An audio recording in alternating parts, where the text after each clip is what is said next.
बलिहारी माधव जी, बलिहारी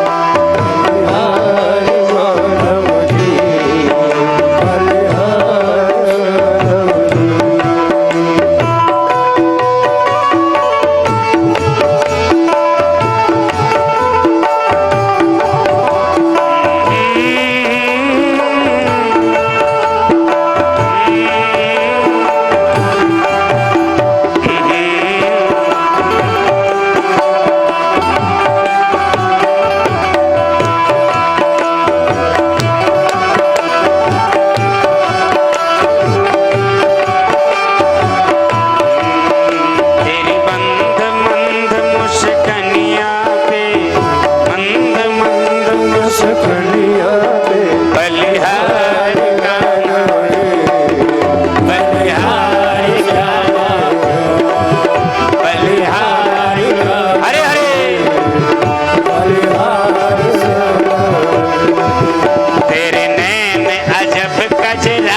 के स्मरण में भीष्म बाबा गुनगुना रहे हैं। नहीं आ रहे हो तो हम तुम्हारी मनोहारी झांकी का मन से आनंद ले रहे हैं, और जब तक नहीं आओगे ऐसे ही पड़े रहे।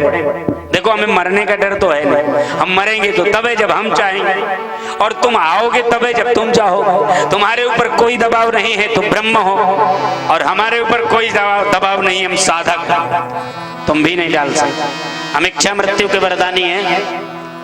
इधर कन्हैया को स्मरण हुआया, बाबा को बिना दर्शन दिए चला जा रहा हूं। बड़े भाव पूर्वक महाराज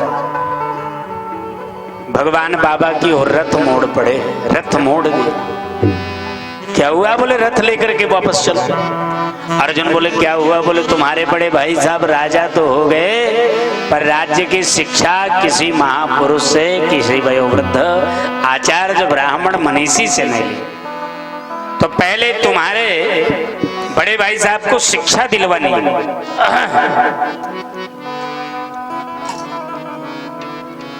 और जो शिक्षा दिलवानी है ये भाव रखा, तो लेकर के पांडवादिक निवेदन करने लगे। महाराज शिक्षा तो केवल और केवल कृष्ण ही दे सकते हैं, दूसरा तो दे नहीं सकता महाराज। तो कृष्ण ने कहा हम तुम्हें शिक्षा नहीं दे सकते, इसलिए कि तुम हमारे मानदान हो। और तुम्हारा हमारे प्रति वात्सल्य भाव है। शिक्षा उपदेशक के प्रति गुरुत्व का भाव होना जरूरी है। यदि उपदेशक के प्रति गुरुत्व का भाव ना हो तो चाहे जितना बड़ा उपदेश हो जाए पर वो आपकी समझ में नहीं आएगा, इसलिए कि आपका मन तो उसे बच्चा ही मान रहा है ना। तो कुंती, युधिष्ठिर आदि कृष्ण को बच्चा मानते हैं, इसलिए कन्हैया ने कहा बाबा के पास चलो, बाबा तुम्हें समझाएंगे। और वयोवृद्ध की वाणी का असर ज्यादा होता है, व्यासपीठ की वाणी का असर ज्यादा होता है, गुरु की वाणी का असर ज्यादा होता है, वै की वाणी का असर ज्यादा होता है। तो बाबा समझाएंगे, बाबा के पास चलो। और जो चले तो कन्हैया को लगा बाबा से ये सब उपदेश ग्रहण करेंगे और हम चुपके से दर्शन दे देंगे, हमारा काम हो मतलब इतना। और जो ही महाराज बाबा की ओर चले, इधर बाबा बिल्कुल अधीर जैसे शांत पड़े हैं। तब तक पहरेदारों ने कहा कोई सेना आ रही है, धूल बहुत उड़ रही, कोई सेना आ रही है। जानते हो भीष्म बाबा ने कहा कनुआ आ रहा हो, वैसे बिना दर्शन दिए जाएगा नहीं, हो बिना दर्शन दिए जा नहीं सकता। कन्हैया आ रहा होगा। इधर सब चले आ रहे हैं तो भीम कह रहे हैं कि हमको तो बाबा बड़ा प्रेम करते थे भाई, हम तो बाबा के कांधे पर चढ़ के ही घूमते थे। युधिष्ठिर बोले हम तो बाबा के सामने पैदा भये, बाबा के द्वारा ही पाले गए, बाबा का हमारे प्रति बड़ा स्नेह है। कन्हैया धीरे से बोले स्नेह तो हमारे प्रति भी बहुत है। तो अर्जुन बोले बस करो, ज्यादा मत बोलो, तुम कोई उनके खास रिश्तेदार नहीं हो जो तुम्हारे प्रति स्नेह होगा, कोई खास रिश्तेदार नहीं। भगवान बोले चलो वही पता चल जाएगा।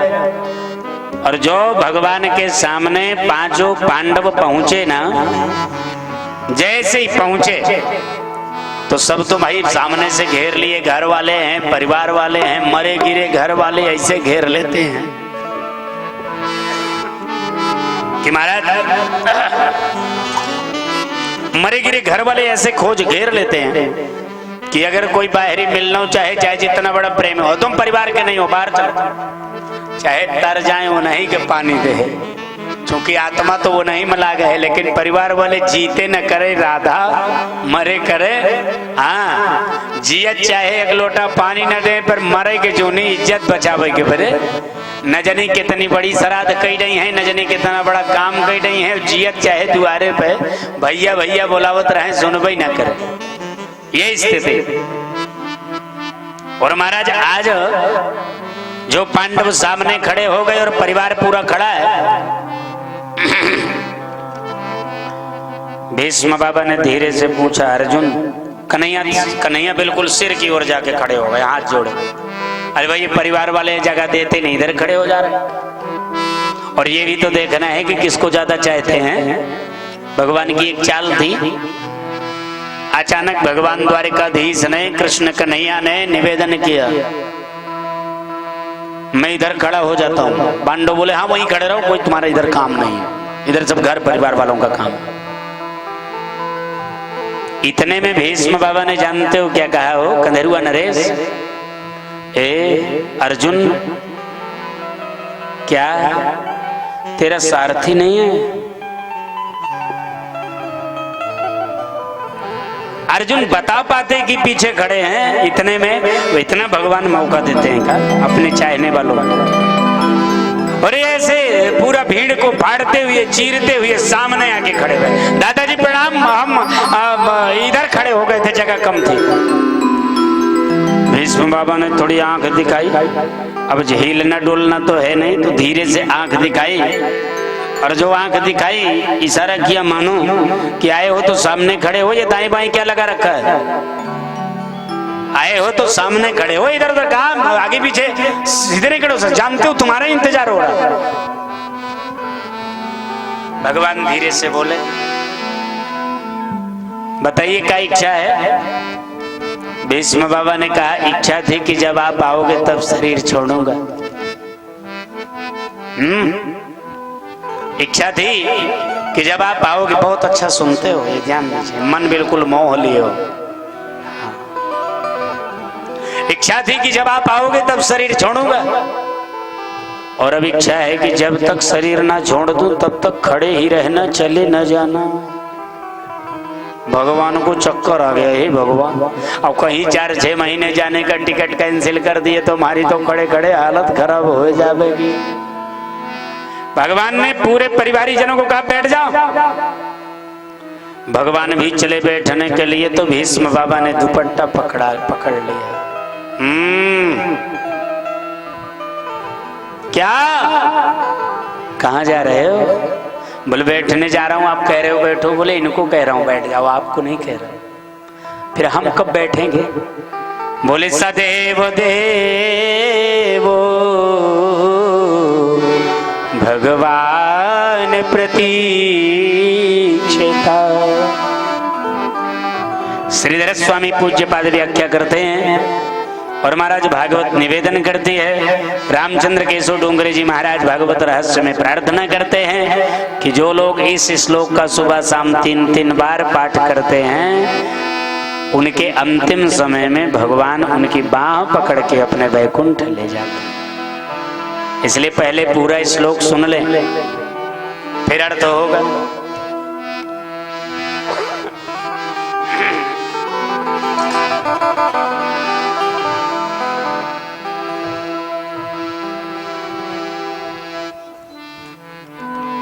सदैव देवो भगवान प्रतीक्षिता।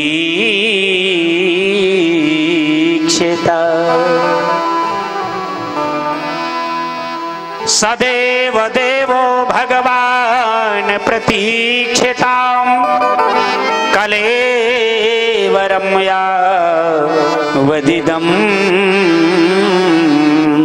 हिनोम्यहम्। प्रसन्नहासारुणलोचनोल्लसन् मुखाम्बुजो ध्यानपथः चतुर्भुजः। मुखाम्बुजो ध्यानपथश्चतुर्भुजः। सदैव देवो भगवान प्रतीक्षिता। हे देवाधिदेव भगवान प्रतीक्षताम, खड़े रहिए, प्रतीक्षा करिए। एक एक शब्द समझ में आ रहा है ना? सदैव देवो भगवान प्रतीक्षता। कब तक? बोले कलेवरं यावदिदं हिनोम्यहम्। जब तक ये शरीर ना छोड़ दूं तब तक खड़े रहना महाराज। कलेवरं यावदिदं हिनोम्यहम्। प्रसन्न भगवान बोले अच्छा खड़े, पर कहीं 4-6 महीने जाने का टिकट कैंसिल किए तो मन में सोच रहे हैं, थोड़े मन लटका के खड़े हो गए। अच्छा ठीक है। हाँ। भीष्म बाबा बोले ये लटका चेहरा नहीं देखना, लाइट जला दो। ये लटका चेहरा नहीं देखना। बोले फिर? बोले प्रसन्न हासाओ। पहले महाराज प्रसन्न होइए और फिर बोले अब हंसिए। एक शर्त, सशर्त खड़े कर रहे हैं। प्रसन्न हासारुणलोचनोल्लसन्। प्रसन्न हो जाइए महाराज, अब हंसिए। और जो भगवान हंसे हैं ना, और जिस समय भगवान हंसे हैं तो वो पंक्ति मुझे याद आती है। दम कह दतिया दुति दामिनी जो। भगवान की जो दतियां हैं ना, भगवान के बहुत ऊट पटांग दांत नहीं है, एकदम सेटिंग से हैं। दम के दतिया दुति। हमारे यहाँ दांत कोनो को उखड़ जाता रहा पहले, अब तो कोनो पुछारे नहीं। पहले उखड़ जाए तो कहा मूसे के बिली में ढाई दिया। बोले काहे हो? बोले जो ने चाउर हस्तात निकले पाने भैया को उखड़ा रहे तो ढाल हंसता। हमारे सबके दांत उखड़ा तो अम्मा जय दाई आजी हमरे रहा तो कहा भैया कि तुम मूसे के बिली में ढाई दे बैठो। हमके काहे लिए? बोले कहा जो दांत नीक नीक निकल रहे। दम के दतिया दुति दामिनी जो। दुति दामिनी जो। अशोक जी ऐसे लगता है जैसे आकाश में बिजली चमक गई हो। भगवान के स्वरूप काले काले मेघ की भांति, भगवान के पीतांबर काले मेघ में चमक रही बिजली की भांति, और भगवान के जो दांत खुले तो ऐसे लगता है कि बिजली में कड़कड़ाहट, ऐसे लगता है जैसे बिजली गिरने वाली हो, कड़कड़ाहट करके। दमके दतिया दुती दामिनी जो छवि मोती न मार अमोल की। धोती दामिनी जो छवि मोती न मार अमोल की। वरदंत की पंगति कुंद कली,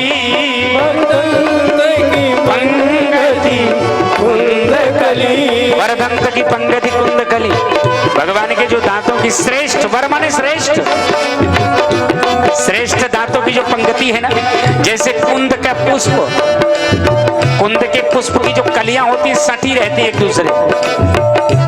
वरदंत की पंगति कुंद कली, वरदंत की पंगति कुंद कली। अधराधर पल्लव खोलन की, अधराधर पल्लव खोलन की।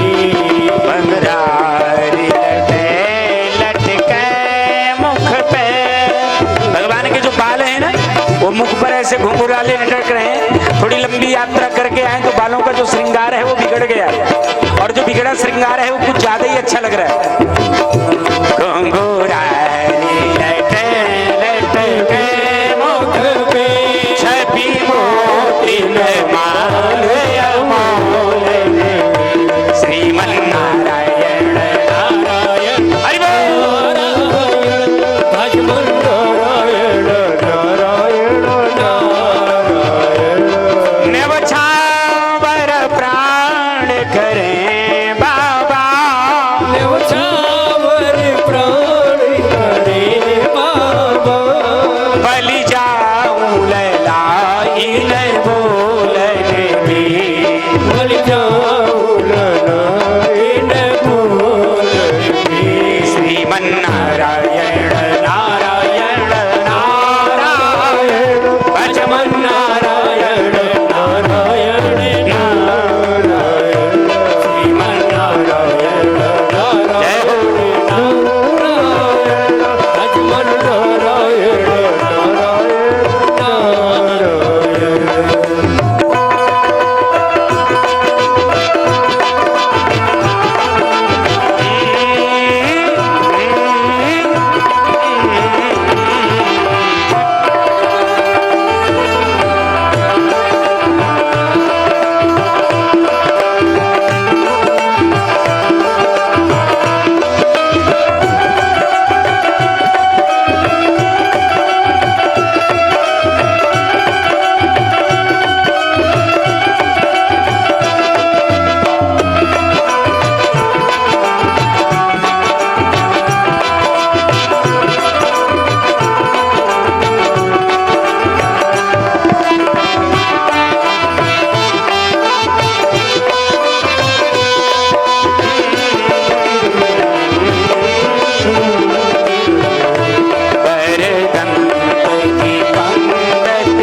भगवान के जो दांत दंत पंक्तियां खोली ना, एकदम प्रसन्न हो गए। प्रसन्न आसार लोचनोल्लसन।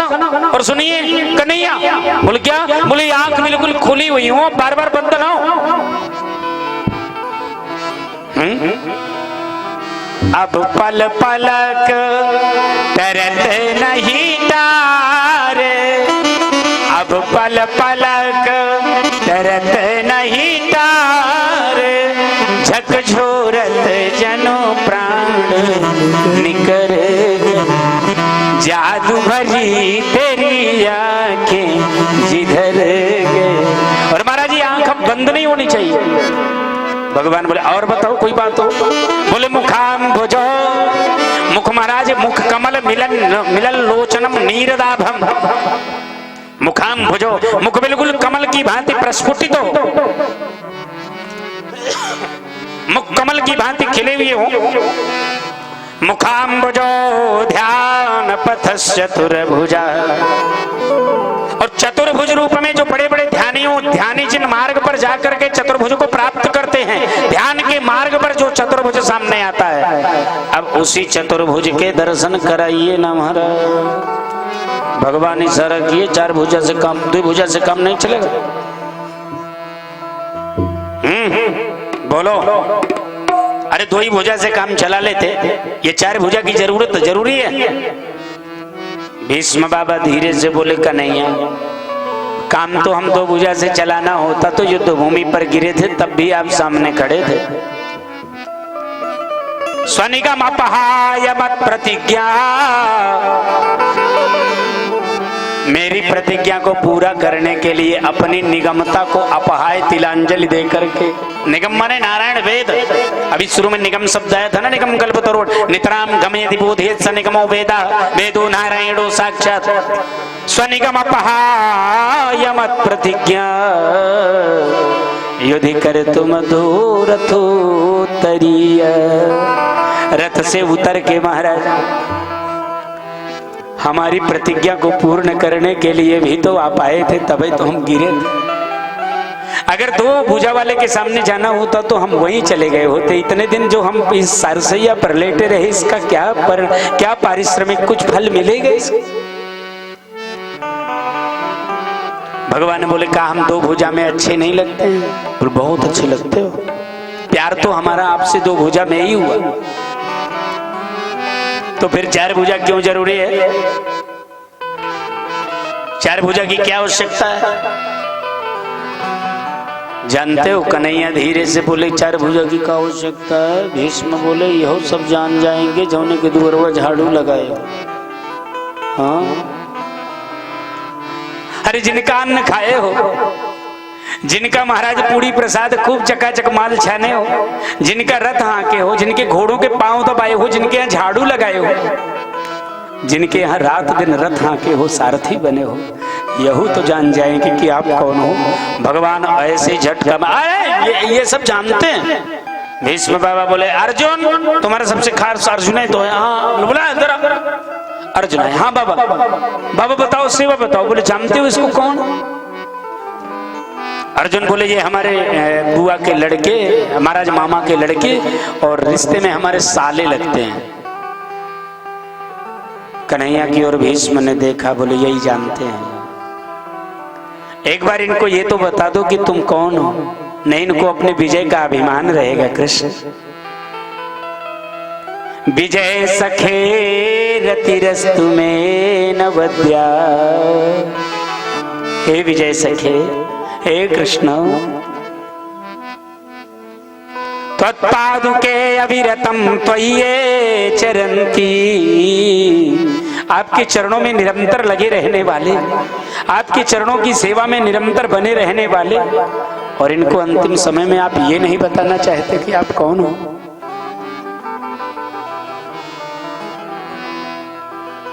भगवान बोले, इतने दिन रहे ये जान नहीं पाए। बोले, आपने जानवाना नहीं चाहा, इनके जानने में कमी नहीं है। आपको तो वही जान सकता है। कौन? सोई जानई, सोई जानई जोई देव जनाई, जानत तुम ही होई जाई, सोई जानई, सोई जानई जोई देव जनाई, जानत तुम ही होई जा,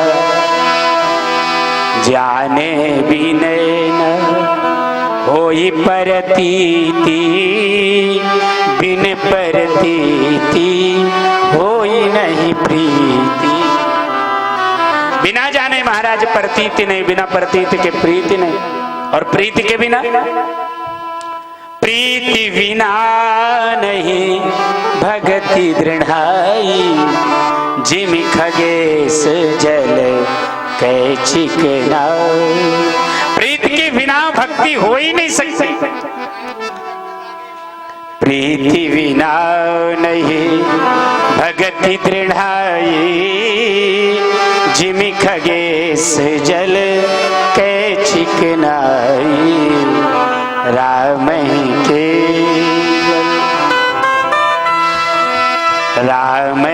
केवल प्रेम पियारा, जानी ले वो जो जान निहारा। राम केवल प्रेम पियारा, जानी ले वो जो जान निहारा। राम केवल कलियुग केवल हरि गुण गाओ। कलियुग केवल हरि गुण गाना। कलयुग केवल हरि गुण गाओ। सुमिरि सुमिरि नर पावै पाओ। कलयुग केवल श्री राम जय राम, जय जय राम। श्री राम जय राम, जय जय राम। राम केवल राम केवल राम केवल। महाराज भीष्म बाबा के सामने भगवान न चाहते हुए भी चतुर्भुज स्वरूप में आविर्भूत हो गए, प्रकट हो गए। भीष्म बाबा के नेत्र बिल्कुल खुले हुए थे। देखते देखते देखते अचानक आंख बंद कर लिया बाबा ने। और जो आंख बंद कर लिया ना,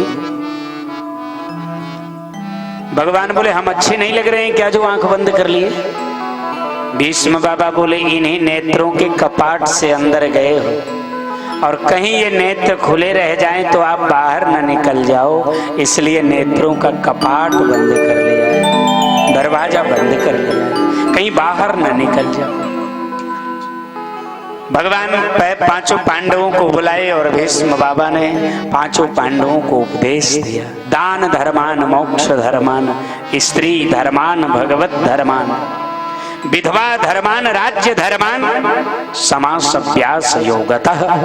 समास और व्यास विधा से महाराज राज्य के धर्म को, राजा का कैसा धर्म हो, दान का कैसा धर्म है, एक स्त्री के साथ एक किसी पुरुष का, वीर का क्या कर्तव्य है, एक विधवा के साथ समाज के किसी विशेष व्यक्ति का क्या धर्म होता है, घर के मालिक का क्या कर्तव्य होता है, एक स्त्री के साथ एक विधवा के साथ, ये सब बड़े विधान पूर्वक बता।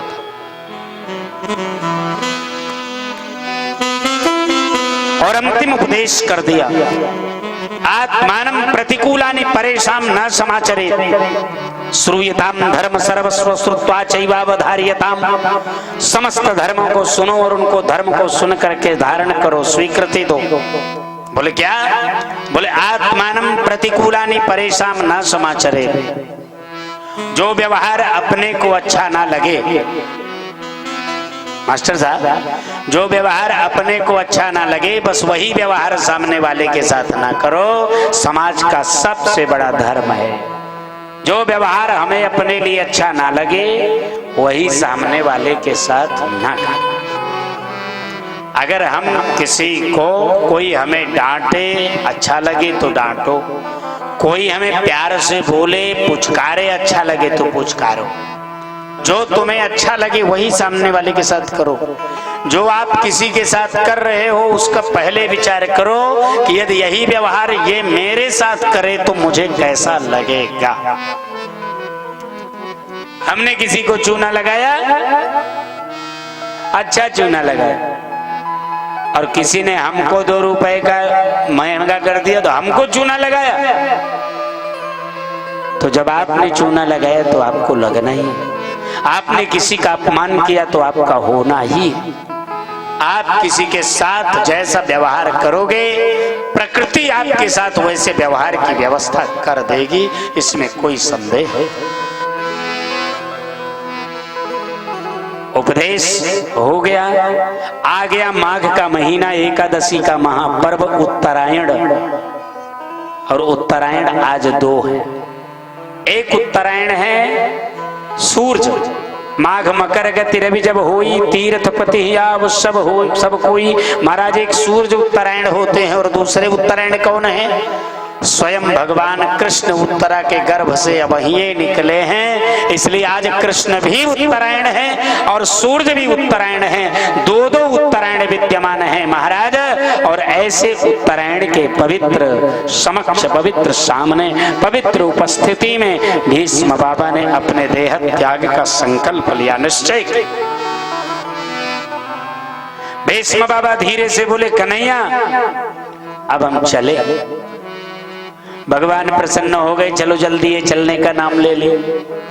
अब तुम्हारी कोई और इच्छा तो नहीं है? तुम्हारी और कोई इच्छा तो नहीं है?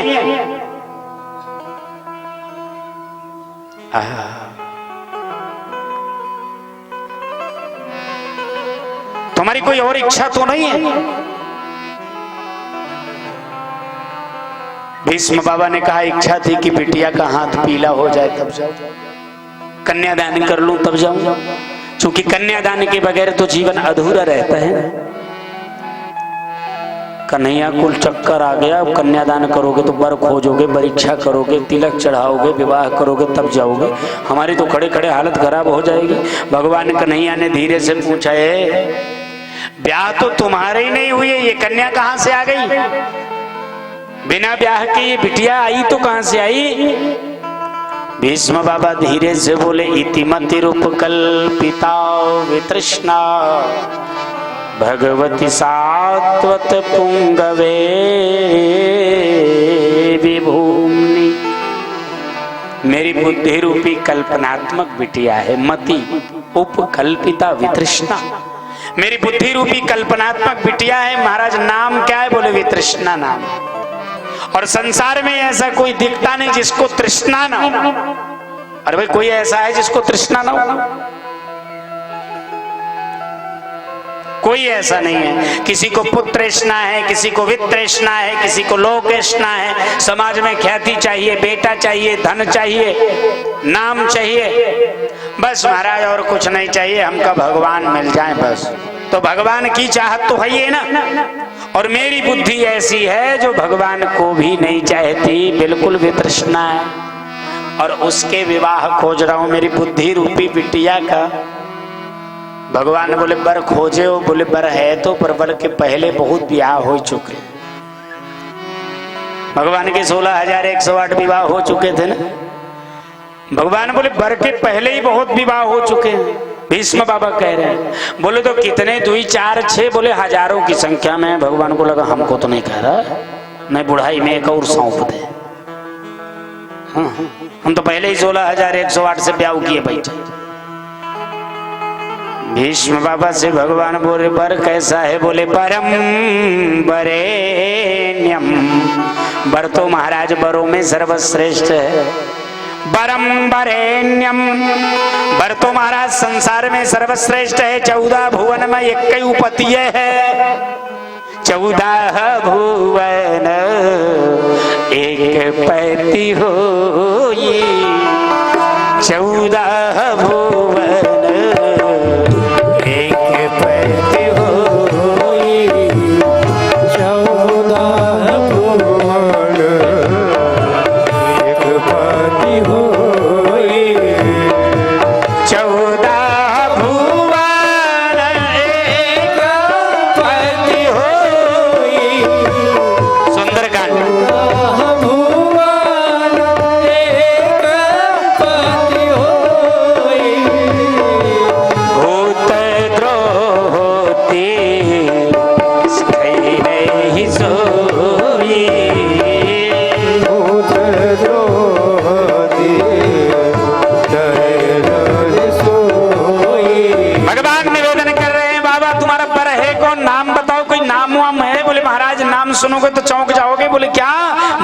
कि हमारी बिटिया का वर प्राप्त होने में मदद करोगे? नहीं, बिल्कुल मदद करूंगा। बोले आपसे बन पड़ेगा तो रोकोगे कि हो जाने दोगे? बोले हमारे लायक होगा तो हो ही जाने देंगे। बोले सरकार पर तो आप ही हो। कृष्ण त्वदीय पाद पंकज पंजराते। हे कृष्ण, आपके ही कमलवत चरणों में महाराज जो मेरा मन है ना, अद्यैव में विशतु मानस राजहंस। आज ही मेरे मन का राजहंस आपके श्री चरणों का वर्ण करे। भगवान बोले अच्छा तो अपने मन को हमारा बनाना चाहते हो? बोले सरकार आपके अलावा किसी का बना ही नहीं पाएगा। वो दुनिया में अगर किसी का बन पाता तो अब तक हजारों लोग हमारे मन को अपना बनाना चाहे, पर महाराज मेरे मन ने आपके अलावा किसी का वर्ण किया ही नहीं। हमारा मन तो निरंतर आपका ही वर्ण करता रहा है, आपको ही चाहता रहा है। भगवान स्वीकृति दिए हैं और भीष्म बाबा ऐसे शरीर छोड़ दिए हैं जैसे सर्प केचुल छोड़ देता है, और आके भगवान के श्री चरणों में महाराज ज्योति विलीन हुई। बाबा के यहाँ से भगवान श्री कृष्ण चले हैं। पूर्ववासियों ने निवेदन किया, कन्हैया तुम भगवान हो, हमें कुछ देवोगे? भगवान बोले क्या चाहते हो? बोले सदा इस नगरी में आते जाते रहना। कुंती ने निवेदन किया, मेरी विपत्ति मुझे वापस कर दो। विपदा संतु नः सस्वतत्त तत्र जगत गुरु भवतु दर्शनम यस्मात् पुनर्भव दर्शनम। फिर से आपके दर्शन विपत्ति में ही होंगे। भगवान बोले हम तुम्हें विपत्ति तो नहीं देंगे, पर एक वचन हम तुम्हें दे, एक वचन, जब जब तुम मुझे याद करोगी तब तक मैं तुम्हारे सामने आ जाऊंगा। भगवान फिर से बोले, महाराज युधिष्ठिर जी कब आओगे? बोले जब तुम्हारे यहाँ नाती होगा, अर्थात उत्तरा के जब बेटा होगा तब आऊंगा। समय आने पर उत्तरा के बेटे के महाराज बरहों संस्कार में भगवान आए और भगवान ने इस बालक का नाम परिताहि इच्छति दृश्यति इति परीक्षित नाम रखा। और जब परीक्षित बड़े भय और भगवान वैकुंठ चले गए तो पांडवों ने परीक्षित को राज्य दे करके स्वतः भी गोलोक धाम की तैयारी किया। और एक दिन परीक्षित घनघोर जंगल में राजा बने घूम रहे थे और एक काला कलूटा पुरुष एक बैल को पीटता हुआ चला रहा था। परीक्षित ने पूछ लिया उस बैल से, और पार्श्व में गैया रंभा रही थी, आंसू बहा रही थी। गैया से पूछ लिया, हे गौ माता आप कौन हैं? और हे बैल देवता वृषभदेव एक पैर पर चलने वाले, आप कोई सामान्य तो नहीं हो? तो बैल ने कहा महाराज मैं धर्म हूँ। बोले ये जो कौन तुम्हें दंड दे रहा है वो कौन है? महाराज वृषभदेव बोले व्यक्ति अपने कर्मों का दंड पाता है, अपने कर्तव्यों का, ग्रह दशा का। भगवान ही कहते हैं जो सुख और दुख देते हैं वो देते हैं। तो भगवान को इस दंड का भागी बनाऊं कि कर्म को इस दंड का भागी बनाऊं कि इस काले कलूटे पुरुष को बनाऊं? तो महाराज समझ गए तुम कौन हो बताओ, आप कोई सामान्य नहीं हो। बोले हम धर्म हैं। बोले ये कौन है? बोले ये कलयुग है। कलयुग एक पैर पर चलने वाले धर्म को पीट रहा है। महाराज आपके राज्य में परीक्षित ने धनुष निकाल लिया और कलयुग ने निवेदन किया। परीक्षित ने पर कलयुग को 4 स्थान दिए, जहां महाराज शराबी शराब पीते हो वहां रहना, जहां जुआरी जुआ खेलते हो, जहां गांव का कचरा फेंका जाता हो, और जहां महाराज कुमार की देवियां रहती हो वहां रहे।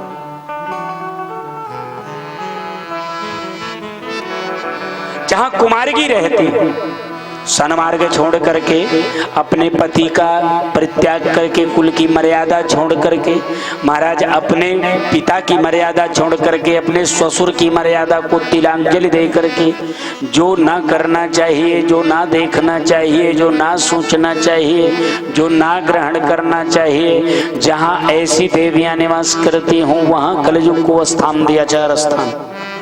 अंतिम में कलयुग ने कहा आपने हमारे दोष देखे, हमने धर्म को पीड़ा पहुंचाई, इसलिए आपने अपावन स्थान सब दे दिए, पर हमारे गुण तो देखोगे तो चौंक जाओगे। परीक्षित कहते हैं तुम्हारे पास कोई गुण भी है क्या? कलयुग कहता है यत् फलम नास्ति तपसा, जो फल बड़े बड़े योगियों को तपस्या से नहीं प्राप्त हुआ, न योगे न समाधि न, त्रेता में योग से नहीं और द्वापर में समाधि से नहीं, वही फल कलयुग में कृष्ण कहने से तत्फलम संलभ्यते सम्यक कलौ के सब कीर्तना, वो सारे के सारे फल महाराज कलयुग में कृष्ण के कीर्तन से प्राप्त हो जाएंगे। प्रसन्न हो गए परीक्षित, हमारे कृष्ण के नाम की महिमा बढ़ेगी। बोले कलयुग तुम एक स्थान जो चाहो वो ले लो। बोले आप जो चाहो वो दे दो। स्वर्ण में स्थान दे दिया और परीक्षित के सिर पर मुकुट लगा हुआ था। कलयुग मुकुट पर चढ़ गया। परीक्षित को शिकार करते करते थकान हुई, प्यास लगी और एक महात्मा समीक मुनि के आश्रम पहुंच गए।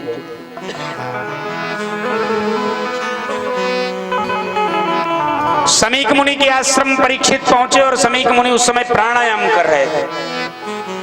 प्राणायाम परम बलम। किसी भी विद्वान का, योगी का, साधक का अभ्यास जितना अधिक प्राणायाम पर होगा, जितना अधिक, वो चाहे वैज्ञानिक विधा से देख लीजिए और चाहे आध्यात्मिक विधा से। हालांकि प्राणायाम की साधना कठिन है, पर जिस किसी भी योगी की जितनी अधिक प्राणायाम पर अभ्यास की स्थिति होगी, वो अपने लक्ष्य को पाने में उतना अधिक सफल होगा महाराज, उतना अधिक सफल हो। और आज प्राणायाम के लिए बैठे हुए, प्राणायाम करते हुए समीक मुनि के सामने पहुंच करके परीक्षित ने जल मांगा, पानी पिलाओ। ऐ महात्मा तो प्राणायाम में लीन थे, पानी पिलाए नहीं। परीक्षित पैर पटकते हुए पीछे है। जब कोई व्यक्ति साधु से, संत से, महात्मा से,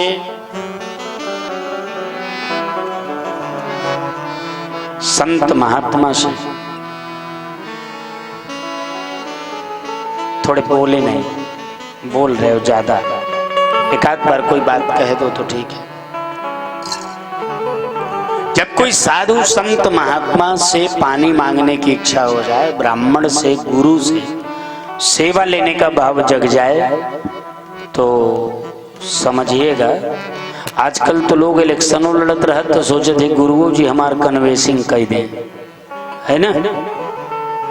तो जब आप अपने गुरु से इलेक्शन लड़ने की कन्वेंसिंग कराना चाहेंगे, तो आप ये तो भूल ही जाइए कि आपके गुरु आपको आध्यात्मिक उपदेश कर पाएंगे। ध्यान रखिएगा हमेशा। आजकल लोग चाहते हैं कि हम अपने गुरु से कितना काम ले लें, कितनी सेवा ले लें, साधु से कितनी सेवा ले लें। साधु महात्मा के यहाँ लोग पहुंचते हैं, कसो बाबा, इस भाव से आपको तो मालूम नहीं है कि साधु की कितनी क्षमता है। आजकल तो आपने अपने देखने का नजरिया बदल दिया है ना। जो ज्यादा लाल पीला पहने होगा, जो ज्यादा बड़ी गाड़ी से चल रहा होगा, जो ज्यादा अपने को बड़ा महात्मा, जो ज्यादा छत्र चंवर लगाए होगा, आप उसी को ज्यादा बड़ा गुरु मान लेंगे। क्योंकि आपकी आंखों में विद्वान को, संत को पहचानने की क्षमता नष्ट हो गई है। आप कामांध, क्रोधांध, विषयांध हो गए हो। और आंधर को कहीं सही चीज दिखाई पड़ेगी? बोलिए। जो कामांध है, जो विषयांध है, जो मदांध है, जो बलांध है, रूपांध है, उसको कहीं भगवान को जानने की, गुरु को पहचानने की, संत को जानने की क्षमता प्राप्त होगी क्या? उसके बस का नहीं है जान पाना। परीक्षित भी महाराज कलयुग के महाराज रजोगुण में अंधे हो गए थे और समीक मुनि को प्राणायाम करते हुए ढोंगी समझ लिया। लौट पड़े, पैर पटकते, ढोंगी कहीं का। परिणाम जानते हैं क्या? रास्ते में मरा हुआ सर्प पड़ा था और ले आकर के परीक्षित ने उसको समीक मुनि के गले में डाल दिया। उसके बेटे ने सुना कि समीक हमारे पिता के गले में मरे हुए सर्प को डाल दिया। उसने निवेदन कर दिया, इत लंघई तुम्हारे आदम तक्षको सप्तमेन्हि दक्षन्ति अस्म कुलांगारम च उदितो ब्रह्मवादिना। मैं ब्रह्मवादी ब्राह्मण आज श्राप देता हूं कि जिसने मेरे पिता के गले में मरे हुए सर्प को डाला है, वो आज के सप्तम दिवस में तक्षक नाग द्वारा डसा जाएगा। और जो श्राप का जल डाला महाराज, भूमिकंपाय मान हो गई, कांप गई पृथ्वी। क्योंकि भूपति को जब श्राप होगा तो भूमि को जरूर चोट पहुंचेगी, वो भी एक सात्विक राजा। आज पहली बार इस राजा से गलती हुई है। समीक मुनि बोले, किसको श्राप दे दिया? बोले, जिसने आपके गले में मरे हुए सर्प को ध्यान दिया सभी मुनि ने, अरे राम राम राम राम राम राम राम राम, जिस राजा की रक्षा मेरे प्रभु ने गर्भ में जाकर के किया, उसी राजा को तुमने श्राप दे दिया, जाओ जल्दी संदेश दो। और परीक्षित घर पहुंचते पहुंचते परीक्षित के यहाँ महात्मा पहुंच गए। संदेश प्राप्त हुआ कि तुमको 7 दिन में मरने का श्राप है। परीक्षित भागे भागे, आधी धोती पहने आधी ओढ़े, और महाराज भाग करके सीधे पहुंचे हैं सुखपाल में, गंगा जी में जाकर के गंगा को प्रणाम किया है, गंगा की लहरों में तर्पण किया है, गंगा की लहरों में अपने मंगल को खोजना शुरू किया है। स्नान कर रहे हैं, तर्पण किया, और तर्पण करके बड़े दुखी मन से जो बाहर निकले तो सीढ़ियों से ऊपर जो चढ़े, सीढ़ियां बनी हुई है ना, सीढ़ियों से ऊपर जो चढ़े तो सामने महात्माओं का झुंड लगा है। और महात्माओं ने परीक्षित को देखा तो महात्मा रोने लगे। परीक्षित ने पूछा, क्यों रो रहे हो? बोले, आपको बड़ी छोटी सी अवस्था में श्राप हो गया। परीक्षित निवेदन करते हैं, महात्मन, श्राप तो तब तक था जब तक आप नहीं आए थे, आपके आ जाने मात्र से श्राप भी अनुग्रह में बदल गया। अब मुझे श्राप की चिंता नहीं है, आप जैसे महात्मा सामने खड़े हैं। अब आप केवल यह बताएं कि 7 दिन में मरने वाले का मोक्ष हो सकता है क्या? महात्मा बोले, हमारे पास 7 दिन में मरने वाले के मोक्ष का तो कोई साधन नहीं है। पीछे से सुखदेव जी चले आ रहे हैं और गंगा जी की लहरें सुखदेव जी का स्वागत कर रही हैं। परीक्षित ने सुखदेव जी को देखा है, अहो तेज ब्राह्मणा नाम, ये ब्राह्मण का तेज है। दौड़ करके महाराज सुखदेव जी को प्रणाम किया और पूछ बैठे, 7 दिन में मरने वाले का मोक्ष हो सकता है क्या? सुखदेव जी बोले, खड्वांगो नाम राजर्षि मुहूर्तार्धम विमुच्यते तवाप्ये तरहि कौरव्य सप्ताहम जीवतावधि। 1 सप्ताह जीने वाले, आधा मुहूर्त काफी है मुक्ति के लिए, और तुम सप्ताह भर का जीवन पाए फिर भी घबरा रहे हो। परीक्षित लिया करके श्रीमान सुखदेव स्वामी को उच्चासन पर विराजमान करवाते हैं। नारद जी प्रार्थना करते हैं, जल्दी पैर धुलो, परात में वरण करो, नहीं तो चले जाएंगे। ये सगोदोहन मात्र में ही गृहेषु गृहेदैधिनाम, ये गोदोहन से ज्यादा एक गृहस्थी की यहाँ रुकती नहीं, जल्दी करो, जल्दी स्वागत करो। महाराज पैर धुला, तिलक किया और माला पहनाई, और श्रीमान सुखदेव स्वामी से परीक्षित ने निवेदन किया है, महाराज अब कथा कहिए। सुखदेव स्वामी कथा सुनाने को बैठे हैं और परीक्षित जी महाराज कथा सुनने के लिए आर्तनाद करते हुए चरणों में आपकी तरीके विद्यमान हैं। सुखदेव स्वामी बोले हैं, राजन आज शाम हो गई है, समय पूर्ण हो गया है, आगे की कथा कल 2:30 बजे से प्रारंभ होगी। आप सब अधिक से अधिक संख्या में पदार्पण करें और कथा का दिव्यानंद कल के प्रसंग का लेवें, और 2 बार भगवान श्री ठाकुर जी का नाम लेते हुए आरती के दिव्य स्तुति की ओर बढ़े।